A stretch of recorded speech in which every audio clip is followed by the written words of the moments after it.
Naomi, how's your race? It was great. I couldn't have asked for a better result, and I think I'm still kind of in shock. But yeah, it was amazing. I got tripped up a little going into the second lap, so I just leave whatever I can on the track. You were silver in the Asian Youth Games, and this time in SEA Games you won a gold medal. Yeah. How does it feel? It feels amazing. I'm so honored and always so proud to represent the country, and to win gold is a dream come true.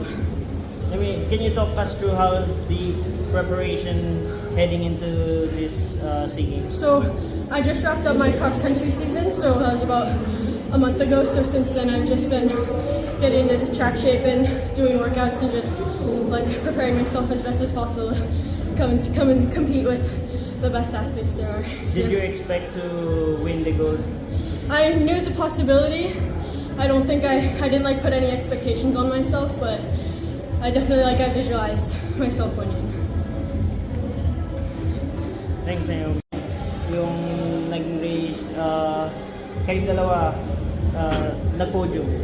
Actually, unexpected yung nangyayari kanina because for me is I know in myself na stepping on that track, hindi lang bronze yung na-expect ko dapat sa sarili ko, kundi kunin ko yung gold para sa sarili ko and para sa bayan.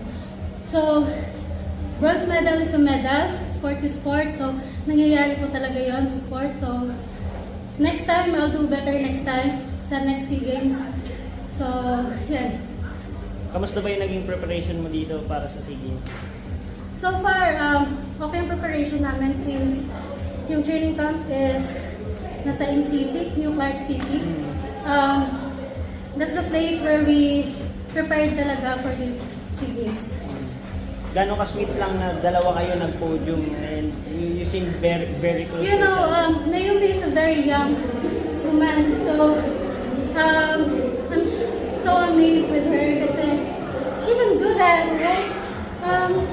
At her age, parang na-amaze ako. At the same time, I'm super happy with her. Having you guys race together, does it, push kayo sa isa't isa to be better? Yes. That's the teammates they call. Thank you.